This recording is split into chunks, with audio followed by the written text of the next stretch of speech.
नमस्कार दोस्तों, चलिए जानते हैं उत्तर प्रदेश की फटाफट 50 बड़ी खबरों को सिर्फ 10 मिनट में। लेकिन उससे पहले आप यह वीडियो किस जगह से देख रहे हैं हमें कमेंट में जरूर बताएं। मौसम विभाग ने यूपी में अगले 2 दिन तक बारिश का अलर्ट जारी किया है। कई जिलों में तेज हवाओं के साथ हल्की से मध्यम बारिश होने की संभावना जताई गई है। किसानों और यात्रियों को सतर्क रहने की सलाह दी गई है। बारिश से तापमान में गिरावट और उमस से राहत मिलने की उम्मीद है। गाजियाबाद में डेंगू के मरीजों की संख्या तेजी से बढ़ रही है। हालात ये हैं कि एक ही दिन में ओपीडी में 605 बीमार बच्चे पहुंचे। स्वास्थ्य विभाग ने अलर्ट जारी करते हुए साफ सफाई और मच्छर नियंत्रण पर जोर दिया है। अस्पतालों में अतिरिक्त बेड और दवाओं की व्यवस्था की जा रही है ताकि मरीजों को दिक्कत न हो। यूपी के सीएम योगी ने बड़ा ऐलान किया है। सरकार एक नया कॉरपोरेशन बनाने जा रही है जिसका उद्देश्य युवाओं को रोजगार और उद्यमिता के अधिक अवसर प्रदान करना होगा। इस कदम से स्टार्टअप, स्किल डेवलपमेंट और निवेश को बढ़ावा मिलेगा। सरकार का दावा है कि इससे राज्य में रोजगार के नए द्वार खुलेंगे और युवाओं को सबसे ज्यादा फायदा होगा।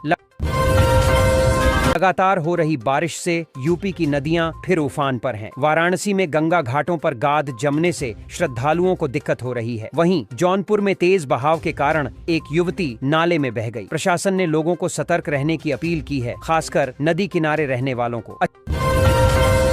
अच्छी खबर है कि यूपी में छूटे हुए 6 लाख छात्रों को अब छात्रवृत्ति का लाभ मिलेगा। सरकार ने पोर्टल फिर से खोलने का फैसला किया है ताकि पात्र छात्र आवेदन कर सकें। सीएम योगी ने यह सौगात छात्रों को देते हुए कहा कि किसी को भी शिक्षा के अधिकार से वंचित नहीं होने दिया जाएगा। यूपी में एक बार फिर प्रशासनिक फेरबदल किया गया है। सरकार ने 5 आईपीएस अधिकारियों के तबादले के आदेश जारी किए हैं। नए तबादलों के तहत कुछ जिलों के पुलिस कप्तान बदले गए हैं, जबकि कुछ अधिकारियों को अहम पदों की जिम्मेदारी सौंपी गई है। आदेश तुरंत प्रभाव से लागू कर दिए गए हैं। पंचायत चुनाव से पहले सपा अध्यक्ष अखिलेश यादव ने बड़ा कदम उठाया है। उन्होंने सभी जिला और विधानसभा प्रभारियों को हटा दिया है। माना जा रहा है कि पार्टी नई रणनीति के तहत जल्द ही नए प्रभारियों की घोषणा करेगी। यह फैसला संगठन में बदलाव और मजबूती के उद्देश्य से लिया गया है। यूपी में अब 5 साल से कम उम्र के बच्चों के आधार कार्ड घर पर ही बनाए जाएंगे। यूआईडीआई की इस नई सुविधा से माता पिता को अब केंद्रों के चक्कर नहीं लगाने होंगे। अधिकारी घर आकर बच्चों का नामांकन करेंगे। इससे आधार कार्ड बनाने की प्रक्रिया आसान और सुविधाजनक हो जाएगी। यूपी के 2 सरकारी शिक्षकों को राष्ट्रीय शिक्षक पुरस्कार के लिए चुना गया है। उन्हें राष्ट्रपति द्वारा सम्मानित किया जाएगा। इन शिक्षकों का चयन नवाचार और गुणवत्तापूर्ण शिक्षा में बेहतरीन योगदान के लिए किया गया है। शिक्षा विभाग ने इसे राज्य के लिए गर्व का क्षण बताया है। यूपी में खाद की किल्लत को लेकर सपा कार्यकर्ताओं ने जोरदार प्रदर्शन किया। विधानसभा घेराव के लिए आगे बढ़ते समय कार्यकर्ताओं और पुलिस के बीच धक्का मुक्की हुई। सपा का आरोप है कि किसानों को समय पर खाद नहीं मिल रही है, जिससे फसल प्रभावित हो रही है। पुलिस ने हालात संभालने के लिए बैरिकेडिंग की। यूपी के निकायों में 607 पदों पर भर्ती प्रक्रिया जल्द शुरू होने वाली है। उत्तर प्रदेश लोक सेवा आयोग इन पदों के लिए विज्ञापन जारी करेगा। विभिन्न तकनीकी और प्रशासनिक श्रेणियों के पद शामिल होंगे। उम्मीदवारों को योग्यता और आवेदन प्रक्रिया की जानकारी आधिकारिक वेबसाइट पर उपलब्ध कराई जाएगी। यूपी में ट्रैफिक जाम की समस्या से निपटने के लिए 5000 पुलिसकर्मियों की तैनाती की जाएगी। इनमें महिला पुलिसकर्मी भी शामिल होंगी। डीजीपी कार्यालय से इस संबंध में आदेश जारी किए गए हैं। नई तैनाती से मुख्य शहरों और व्यस्त इलाकों में ट्रैफिक नियंत्रण बेहतर होगा और लोगों को जाम से राहत मिलेगी। उत्तर प्रदेश को इलेक्ट्रॉनिक मैन्युफैक्चरिंग का ग्लोबल सेंटर बनाने की तैयारी तेज है। सीएम योगी ने कहा कि नई इलेक्ट्रॉनिक मैन्युफैक्चरिंग नीति से अगले 5 साल में 10 लाख रोजगार पैदा होंगे। राज्य में बड़े निवेशक आ रहे हैं और उद्योगों को आधुनिक सुविधाएं दी जा रही हैं। इससे यूपी औद्योगिक विकास में अग्रणी बनेगा। उत्तर प्रदेश के कुशीनगर में हाईकोर्ट के आदेश पर प्रशासन ने बड़ी कार्रवाई की। अवैध निर्माणों को हटाने के लिए बुलडोजर चलाया गया, जिसमें 8 मकान ध्वस्त कर दिए गए। इस कार्रवाई से दर्जनों लोग बेघर हो गए। प्रशासन का कहना है कि ये निर्माण सरकारी जमीन पर थे। प्रभावित लोगों ने पुनर्वास की मांग की है।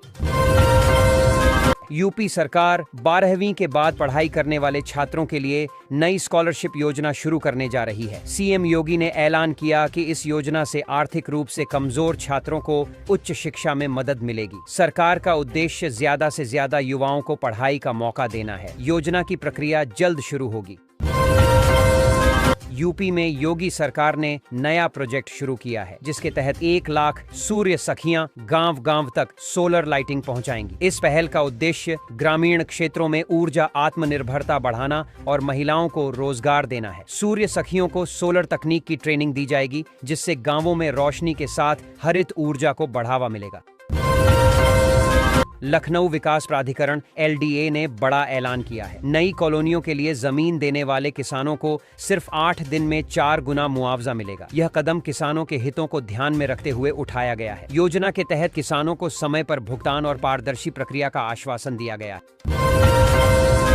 मुख्यमंत्री सहभागिता योजना के तहत यूपी सरकार बेसहारा गाय पालने पर प्रति गाय 900 रुपए प्रति माह देती है। कोई भी व्यक्ति या संस्था जितनी गायों की देखभाल कर सकती है, उतनी गोद ले सकती है। शर्त यह है कि उनके लिए उचित चारा, पानी और आश्रय की व्यवस्था हो। योजना का उद्देश्य बेसहारा पशुओं की सुरक्षा और देखभाल सुनिश्चित करना है।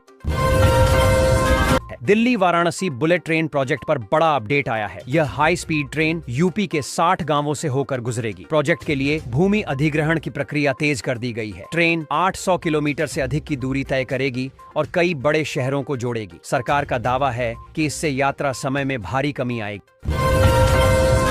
सीएम योगी ने रोजगार महाकुंभ 2025 का शुभारंभ किया और कहा कि युवाओं को न्यूनतम वेतन की गारंटी के साथ रोजगार के अवसर मिलेंगे। इस महाकुंभ में विभिन्न कंपनियां और उद्योग भाग ले रहे हैं, जिससे लाखों युवाओं को नौकरी मिलने की उम्मीद है। सरकार का लक्ष्य है कि प्रदेश में बेरोजगारी दर को न्यूनतम स्तर तक लाया जाए।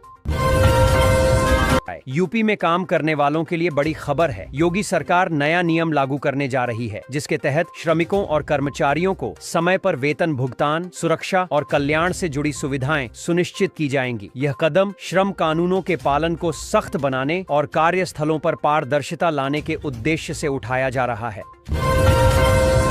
मोदी सरकार ने कर्मचारियों को बड़ी राहत दी है। वेतन में प्रति महीने 540 रुपए की बढ़ोतरी की गई है। बढ़ोतरी महंगाई भत्ते में वृद्धि के कारण हुई है। नए दरें लागू होने के बाद कर्मचारियों को वेतन के साथ बढ़ा हुआ भत्ता मिलेगा। सरकार का कहना है कि इससे लाखों कर्मचारियों को फायदा पहुंचेगा।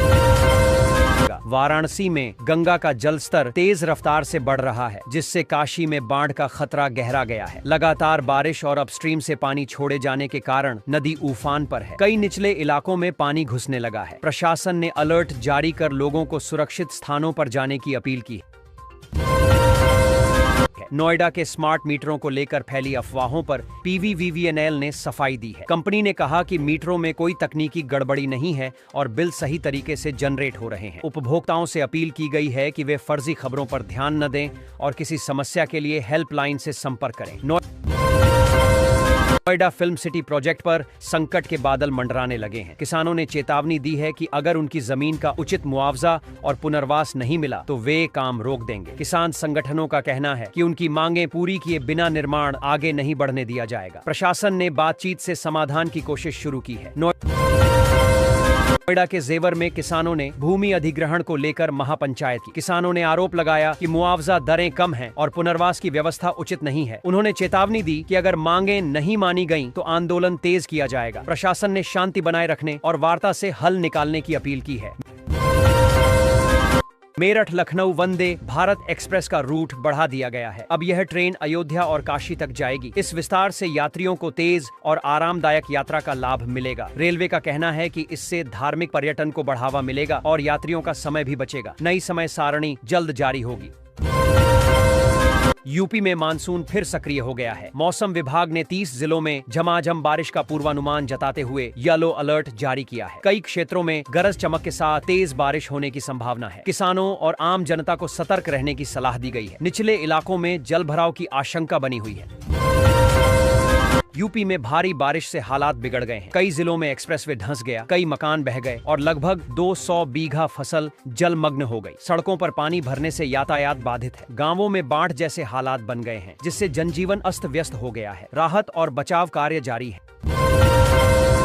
योगी सरकार ने उत्तर प्रदेश में बुजुर्गों के लिए सवेरा योजना शुरू की है। इस योजना के तहत वरिष्ठ नागरिकों को एक कॉल पर मदद और सुरक्षा उपलब्ध कराई जाएगी। जरूरत पड़ने पर पुलिस, स्वास्थ्य और आपातकालीन सेवाएं तुरंत पहुंचेंगी। योजना का उद्देश्य बुजुर्गों को सुरक्षित और निश्चिंत माहौल प्रदान करना है। यूपी के सभी परिषदीय स्कूलों में सत्रीय परीक्षाएं आज से शुरू हो गईं। इस बीच बीएलओ की ड्यूटी लगने से शिक्षक नाराज हैं। उनका कहना है कि परीक्षा के दौरान अतिरिक्त कार्यभार से पढ़ाई प्रभावित होगी। शिक्षक संगठनों ने इस व्यवस्था पर आपत्ति जताते हुए जल्द समाधान की मांग की है।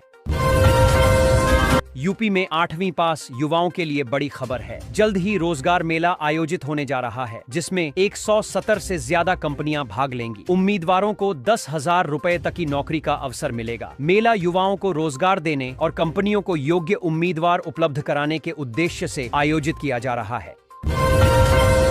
उत्तर प्रदेश में संपत्ति संबंधी प्रक्रियाएं अब और आसान होने जा रही हैं। सरकार QR कोड आधारित सिस्टम शुरू कर रही है, जिससे संपत्ति की जांच तुरंत हो सकेगी। रजिस्ट्री भी तत्काल की जा सकेगी। साथ ही किराया एग्रीमेंट बनाने की प्रक्रिया को भी सरल बनाया जाएगा। यह कदम पारदर्शिता और धोखाधड़ी रोकने के लिए उठाया गया है। यूपी में ट्रैफिक जाम की समस्या से निजात दिलाने के लिए बड़ा कदम उठाया गया है। पूरे प्रदेश में 5,000 पुलिसकर्मियों की तैनाती की जाएगी, जिनमें महिला कर्मी भी शामिल होंगी। डीजीपी ऑफिस से इसके लिए आदेश जारी हो चुका है। इन कर्मियों को मुख्य चौराहों और भीड़-भाड़ वाले इलाकों में तैनात किया जाएगा।